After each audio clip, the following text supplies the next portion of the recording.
Download करें जनमत Haryana app.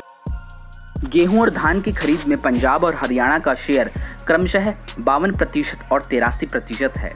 इसलिए फार्म बिल वापस होने की स्थिति में सबसे ज्यादा फायदा यहीं के किसानों को मिलेगा।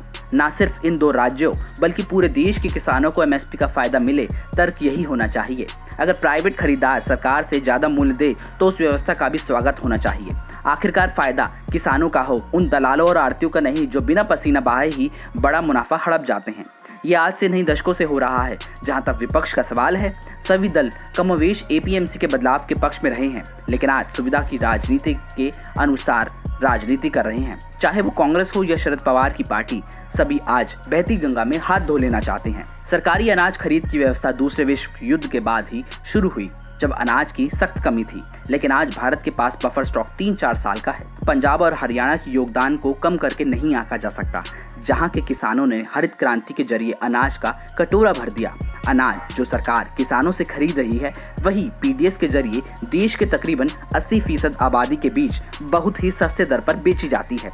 ये केंद्र और राज्य सरकारों के लोक कल्याणकारी नीतियों का हिस्सा है, कानूनी बाध्यता नहीं है। एमएसपी कभी भी कानूनी बाध्यता नहीं रही। किसानों को फायदा मिले, लागत मूल्य निकल जाए, इसलिए वर्ष में 2 बार न्यूनतम समर्थन मूल्य घोषित करने की परंपरा शुरू हुई। कांग्रेस की सरकार देश में 50 से 60 वर्ष राज करती रही। अगर कांग्रेस सहित तमाम विपक्ष चाहती तो बहुत पहले ही इसे कानूनी रूप दे देती।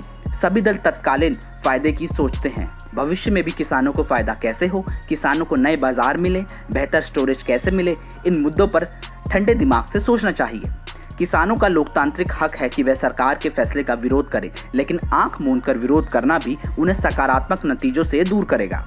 आपको याद होगा कि जब 1991 में पूर्व प्रधानमंत्री नरसिम्हा राव ने अर्थव्यवस्था को ओपन किया था तो खूब विरोध हुआ था, लेकिन आज जब आप वापस मुड़कर देखेंगे तो आपको आंखों के सामने पुरानी तस्वीर उभर आएगी। किसान आंदोलन का एक दूसरा पक्ष भी है, जिस पर भारत बंद के बाद चर्चा हो रही है कि फिर ऐसी नीति बने कि आने वाले 25 से 30 वर्षों के लिए कृषि क्षेत्र के लिए आगे का रास्ता आसान हो जाए। ब्यूरो रिपोर्ट, जनमत हरियाणा।